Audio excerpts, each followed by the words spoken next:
it done, let's get it done. Let's get it done, because what? Can't stop, won't stop. State Representative Wanda Taylor joins other Democratic lawmakers who stood with Black Voters Matter in a rally aimed at mobilizing and energizing the electorate leading up to this year's elections. Good evening and welcome to Lawmakers on this day 33 of the Georgia legislative session. I'm Donna Lowry in Atlanta. We'll hear more in our Capitol Report about that Black Voters Matter rally. We'll also hear the debate over how many hours employees in private companies can work, both sides of the Protecting Georgia Businesses and Workers Act coming up. Tributes and farewells continue in both chambers for legislators who will not return next year. We'll hear from some of them. And in the studio coming up, a look at efforts to overhaul the way people who are wrongly convicted are compensated for the time they serve in prison, and the latest on medical marijuana legislation. First, our wrap-up of the news at the Gold Dome with our Capitol correspondent, Brenda Waters. Hi, Brenda. Hey, Donna. The House and Senate were back up to speed today with several bills in each chamber. But first, from the Senate, a lengthy farewell. The Senate started their day with a tribute and resolution commending Jeff Mullis, the 21-year tenured senator and chairman of the Rules Committee from Chickamauga, announced that he would not be seeking re-election earlier in the session. Be it resolved by the Senate that the members of this body commend and recognize Senator Jeff Mullis for his many valuable contributions on behalf of the citizens of Georgia and extend best wishes for the future. Senators from both sides of the aisle lined up to praise the Senate's longest active Republican member. He's been a great friend to many in this building, many around this city, and many throughout the state. And we just thank him for his service, and we give him this resolution. You has left a mark on the legislature here in the state Senate that will last for a long time. I certainly appreciated that. Sometimes we are very partisan, but friendship is something that we can always have in this chamber. And Jeff has been a friend to everyone in this chamber. He's been fair to everyone in this chamber. And Mr. Chairman, I want to thank you for your service. But more importantly, I want to thank you for your heart and your sense of giving and your sense of understanding everybody's views and everybody's points. And it's my honor as your friend to see you in this day and to see those tears in our caucus morning this morning, and to see that you need that box of tissues because we're going to need one before it's all over. I just want to say thank you. I love serving here. I love this chamber. I love the people I've met in my journey to today. And I simply love you all. The tribute went on for more than an hour before the Senate got back to work passing bills, like HB 275, the Giving the Gift of Life bill. It provides a tax break for employers who allow organ donors to take a leave of absence. The bill also protects donors' life insurance coverage. HB 385 would allow retired teachers to come back and teach in high-need areas while receiving their pension. And HB 1086 would lower the age of patients that hospitals offer flu vaccines prior to being discharged.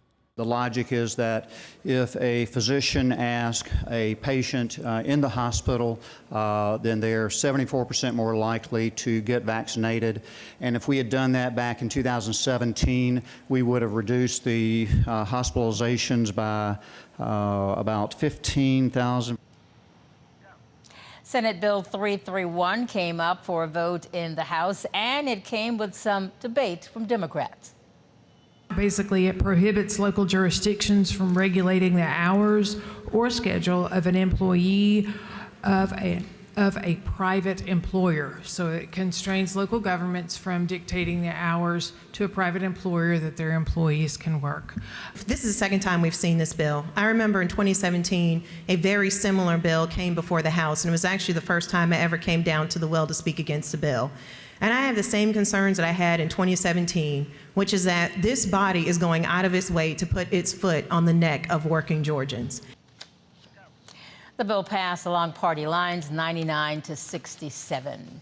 Yet another legislator joins the growing list of those not seeking re-election. Earlier today, Representative Tom Kirby bid farewell by challenging his colleagues. You were not elected by most of the people you represent. You were elected by the majority of the people who went to vote on a particular day.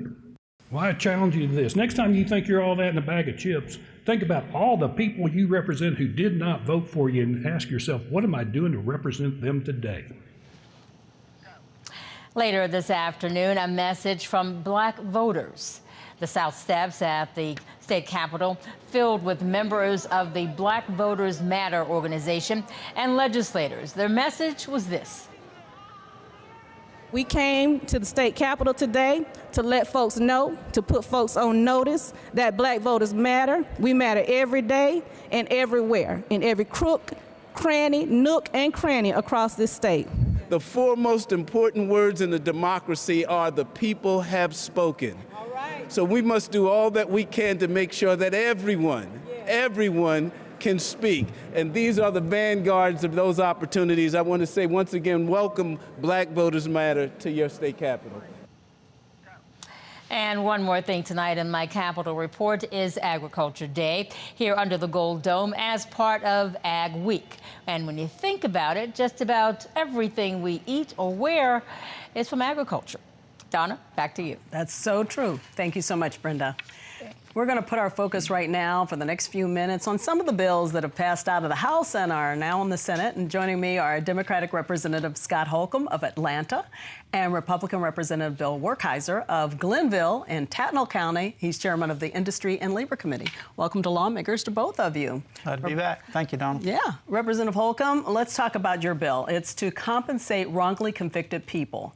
And let's start with a little bit of what happens right now, which people don't realize is really complicated. When somebody has been wrongly convicted, they get out, and to be compensated takes a bit of a lot of work, actually, doesn't it? It does. It's extraordinarily difficult. First, you have to go through the legal system and prove innocence, which is a very difficult challenge. There are a lot of hurdles to that. And then the compensation process, one has to file a claim with the Claims Advisory Board, which is under the Secretary of State's office, and then they have to find a legislator to sponsor that. And then the legislator has to file a resolution and then try to get a resolution for compensation for a specific individual through the legislative process, through all the committee process and everything else. And so I've been working on that. Yeah, so each person separately has to have a bill done for them, which sounds like a lot of bills and a big part of the process. So tell us what your bill will do. Okay, thank you. First, I am carrying an individual resolution, and I want to thank Chairman Werkheiser for co-sponsoring that. It addresses an individual who was wrongly convicted and spent 18 years in prison. So that's how I became more knowledgeable about this issue. So I have a bill, House Bill 1354, the Wrongful Conviction Compensation Act, which will set clear policies where this will help innocent people, only innocent people, and it will provide structure and guidance so that way that individual can receive compensation. The average around the country is about $70,000 per year spent in jail. 38 states have such resolutions, so Georgia is a little bit of a laggard here, but I'm hopeful and optimistic that the bill will move through the Senate. It passed with strong support in the House, and we'll see how it continues. It sounds like a major process. Can you tell us a little bit about the gentleman, gentleman or female, I'm not sure. I'd be happy to. Who spent 18 years? I'd be happy to. His name is Kerry Robinson, and I'm a former prosecutor, so when I was approached about it, I was admittedly a little bit hesitant because I used to be on the other side of this process. But I did my due diligence, and it was clear to me that he was innocent. And what happened was there was an incentivized informant, a person who had an incentive to testify and to identify somebody. And the GBI, which I have tremendous respect for, made a mistake. The testimony in the case, the GBI expert testified, it was a very, very low probability that anybody other than Mr. Robinson committed this offense. The truth is, when the analysis was done correctly on the DNA evidence, it's 1,800 times more probable that a random person on the street committed the crime than him. He was never identified by the victim. And in fact, I met with his family, and his family told an anecdote where they met the victim. Mr. Robinson was with them. The victim didn't know who Mr. Robinson was, and Mr. Robinson didn't know who she was because they had never come across each other before. But he got caught in the legal system, and it's a heartbreaking story because he missed 18 years of time with family, loved ones, and the compensation part is important because he wasn't working, he wasn't building his career during the most important time of his career, wasn't contributing to Social Security or pension. So I think it's the right thing to do to compensate these individuals. So now he has to try to get a job, he has to try to pay bills, all of that Exactly. kind of thing, and he's lost 18 years of his life. And I know the Georgia Innocence Project worked on this too. Absolutely, they did. Okay. Well, I think you feel pretty good about it, you know, since it passed in the House. I'm hopeful. Did well. Yes. All righty. All right. you. So let's change a little bit and talk about a bill that you've been working on, and in the House had to have some rework, and that is dealing with medical cannabis. So explain what happened. I believe some of it happened on crossover day with the medical cannabis bill. Yeah, and unfortunately, we've got 23,000 people now who currently have a medical cannabis card, and yet they have no way to legally have the medicine. And we've gone way too far. The legislature needs to own this. We've got to do something, and we're just in a tough spot. We cannot afford, to sit still and watch the process linger on. So I've got a bill that starts the process over. Even since crossover, we made one tweak, and that is because there was nothing wrong with the RFP, and there was nothing wrong with receiving the bids. The problem began with the scoring. And so the House version just says, look, give the 69 applications to the Department of Administrative Services, require that they hire a third-party scoring consulting firm that's done this in other states, and let's get these licenses awarded. Unfortunately, the bill got stripped in the Senate today. It's that time of the season, and so a little disappointed there, but we'll get back to work. The Speaker of the House has been very firm on wanting to provide a solution, and so I hope that the other parties will engage and tell us what they want in the bill. Yeah, so for people who don't understand this, the bill passed years ago. It's the law in effect right now. It ended up with only 6 companies, I guess, receiving the ability to be able to produce it, but the others who didn't make it filed suit, got caught up in legal stuff. So this has been an effort to really make the law easier or more fair, I guess is the best way to put it, right? That's correct. There was a lot of discussion about how the system was scored and how the protests were handled. So DOAS does this for a living. They do state contracts, so let's give it to them. Let's get a consulting firm involved, and let's get it going. We've got the unfortunate side is some of the high bidders who thought they had a license. They've invested. Some of them have invested serious money into the project, thinking they had a license, but they're waiting for it to get signed. So it's pretty complicated all the way around. Yeah, and in the meantime, there are thousands of people who are on the list ready to get this product, who are suffering. Yes. And deserve this. And some of them with pretty debilitating diseases, and we know, especially children with seizures, the cannabidiol oil, which has very little or no THC, does wonders for them. We heard a lot of testimony about that years ago. We know the efficacy of it. So we've got to keep the focus there. We've got to get the medicine in the hands of the patients as quick as we can. Yeah. I want to talk about another bill with you, and that was something that was mentioned in Brenda's segment, and that dealt with the debate over how many hours employees of private companies can work, their employees, I guess. Can you explain that a little bit of what that bill was about? Yeah, and she mentioned the bill we had in 2017, and that was my bill. And it was just trying to provide, it's really not the hours. Some cities and counties, and were saying that they wanted to mandate that you had to pay a minimum amount of hours, whether they worked it or not, if you had them, quote, on hold, and that they couldn't work somewhere else.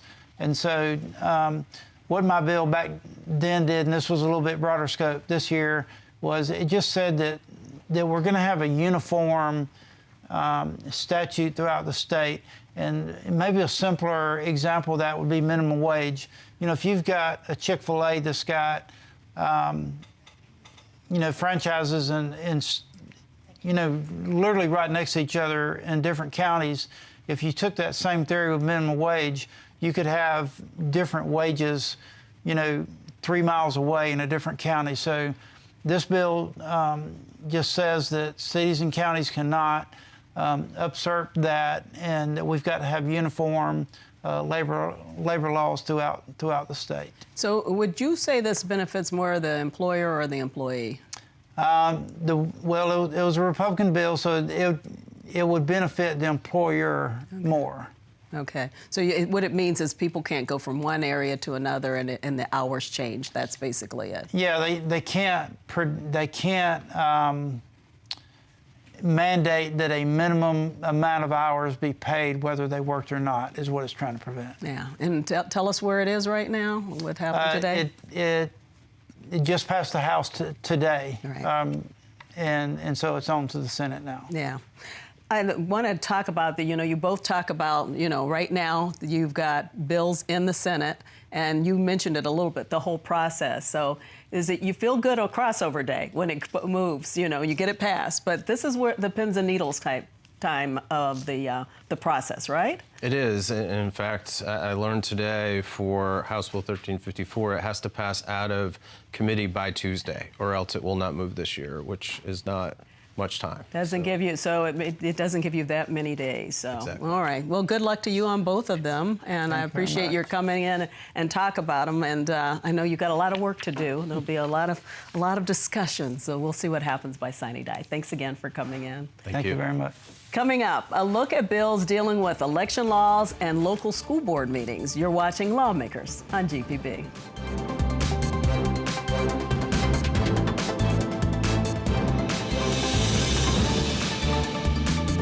Cigna is a proud partner of Georgia Public Broadcasting and Georgia Lawmakers. Cigna's mission is to improve the health, well-being, and peace of mind of those we serve. More at Cigna.com to learn how you can help support your employees' physical and emotional well-being. Lawmakers is made possible by Georgia Farm Bureau. With over 80 years of helping everyone understand the importance of agriculture in our state.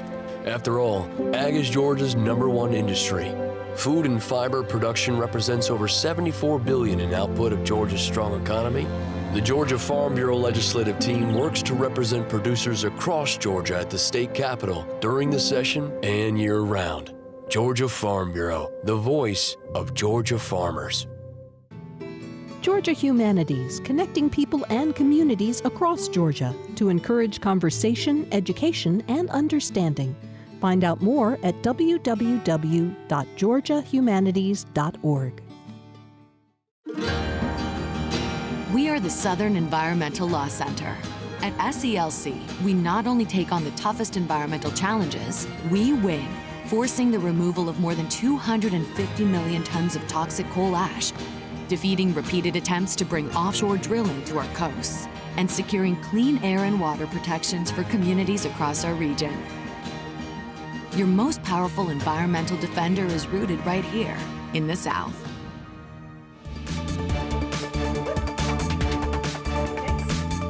Welcome back to Lawmakers. We're going to talk about election issues and more with our guest, Republican Senator Brandon Beach of Alpharetta and Democratic Representative Derek Mallow of Savannah. Welcome to Lawmakers.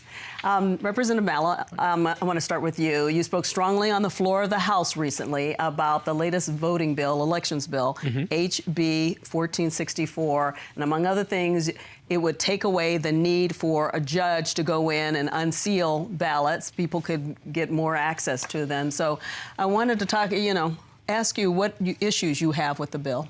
I've got a couple issues with HB 1464. Number one, it gives the GBI sweeping broad powers over elections, which the state election board already has those authorities and powers. And so when we talk about the Quitman 12, which was just a few years ago, we see now this heavy hand of government to use law enforcement to help push political propaganda. And so when we talk about elections and election law and integrity, for many voters of color, law enforcement has been used as a barrier to keep people from coming to the polls and to vote. And the threat of law enforcement oftentimes keeps people from coming out to vote. So along with that, and then making sure that the state election board approves all grants that would come back to my local community, to me is, again, taking away local control. So now if a private grant comes through my local county to help them fund elections or help them provide a service, that now has to go through the state election board, who then gets to decide whether they like that company or not, meaning my local community will suffer, and now something that has been local goes back to statewide control, which I don't absolutely agree with. Yeah, let's get back to something you mentioned that some viewers may not understand, and that's the Quitman 12. Quitman County, it was the school board was affected. Explain briefly what happened with that. So the balance of power would change, and so there would be a new majority elected to the school board there. And so many in that community didn't like that. It would now become a majority African-American school board, and 3 individuals were elected. And so over the course of the next, 10 years, they had this dark cloud of felony election fraud hanging over their head because they used the letter of the law, and they got people registered to vote. They used the absentee ballot law, and they got people to come out and vote. And that's exactly what they did. And then under Secretary of State Brian Kemp at the time, they used a heavy hand, get the district attorney to bring charges against these individuals, and actually one of them died before they were exonerated, and all charges were dropped against them. So there was no voter fraud. There was no conspiracy to overthrow an election. They followed the letter of the law. They got people active and engaged and registered to vote, and they came out and they voted. And there are consequences in elections when people don't vote, and these folks were criminalized and had this dark cloud hanging over their head, and law enforcement was used to perpetuate that. In fact, they brought the GBI in to investigate that. The district attorney brought charges. You had the state Secretary of State's office engaged in that, and no one goes to prison, right? No one. Is that the problem you have with the GBI investigating elections? I mean, because what would be wrong with the state law enforcement agency coming in and looking in? And it's nothing, and I think the GBI does great work. However, the GBI does serve, in my opinion, almost at the pleasure of the governor, the executive director of the GBI. The state top law enforcement agency can sometimes be subject to the executive branch of government, and the executive branch should not have the ability to influence a law enforcement agency to investigate elections. And the reason I say that is the former president called and asked the Secretary of State to find him a few more thousand votes. We know that. And for that inference to even exist shows that there's some form of impropriety, and that should not be in elections. People should have confidence in their vote. They should trust that their vote and ballot is not only secure but secret, and not everybody should just have access to that. When I first ran for office, I was the first recount in the state of Georgia on the Dominion machines. And so in Savannah, we did the first hand recount in the entire state. And I watched the entire process. I could not find out who voted for me, who didn't. And when you look at ballots in that recount, there are people who skipped. They didn't vote for me or my opponent. And some people find that hard to believe, but that's the electorate. And they should have confidence that that vote is safe, it's secure, and it is not privy to you or I to figure out how they voted. Yeah, so HB 1464 passed out of the House, though, and now is in the Senate. And so I want to talk about a bill that you have that deals with elections, Senator Beach, and it has SB 71 to define an absentee elector and to talk about why they wanted to vote absentee. Explain what that is all about. Well, I mean, we have some of the best voting laws in the country. We have 19 days of early voting. We have Saturday voting, Sunday voting, absentee ballot voting. We have drop boxes. Now, in Senate Bill 202, we cleaned up the drop boxes to where they have to be inside the facility and secure. So they're not just going to be out on the street. And so there's going to be a little more, people watching that on those drop boxes. So, but you can get an absentee ballot. You don't have to have an excuse, and you can vote by absentee. So we have great voting laws, and we address the drop boxes in Senate Bill 202. So why have this bill to define who the absentee ballot voter is? Well, I mean, the person should request an absentee ballot. They should be sent an absentee ballot. Then they should mail it in or take it to the facility where they can put it in a drop box. It's that simple. So you're not asking who these people are or anything like that, but just say that, just to find it a little bit.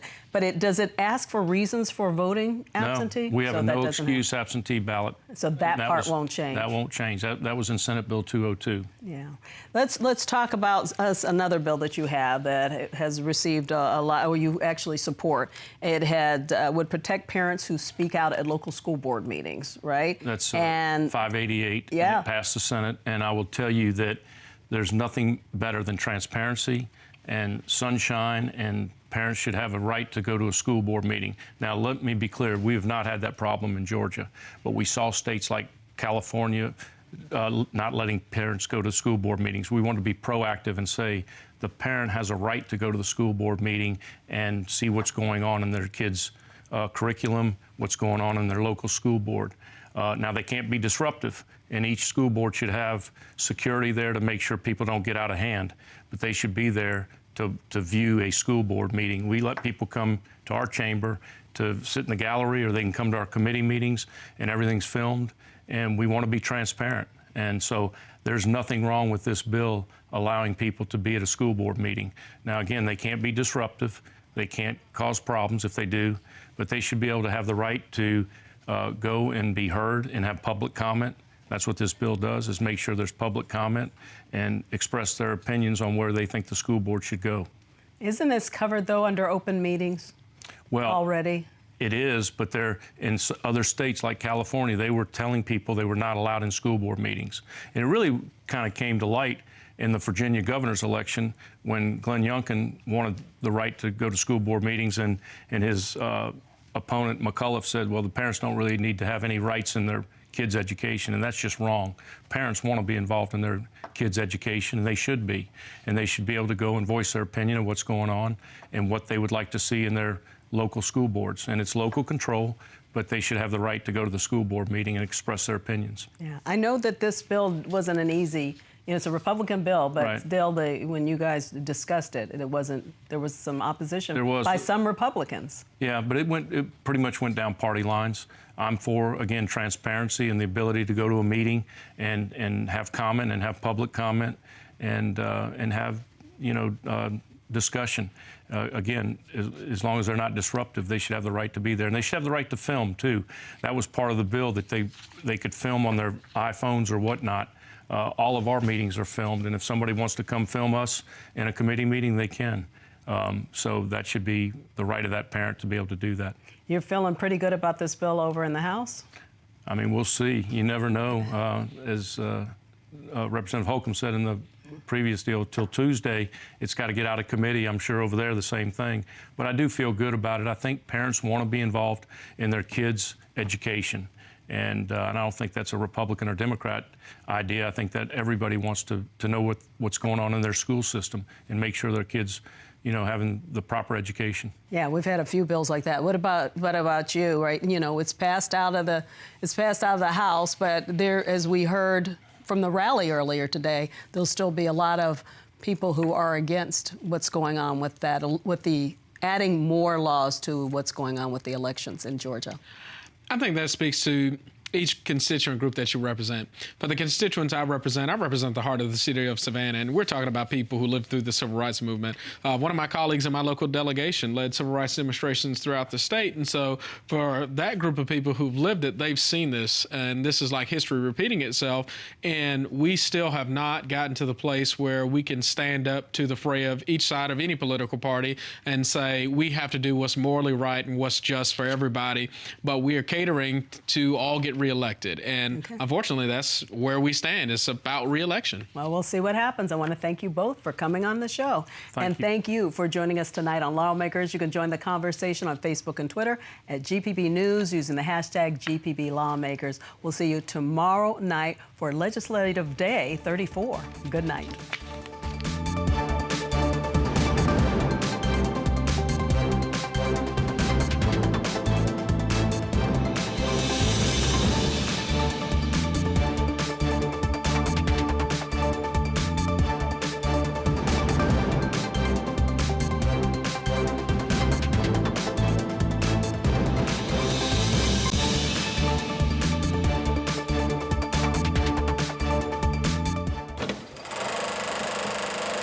you.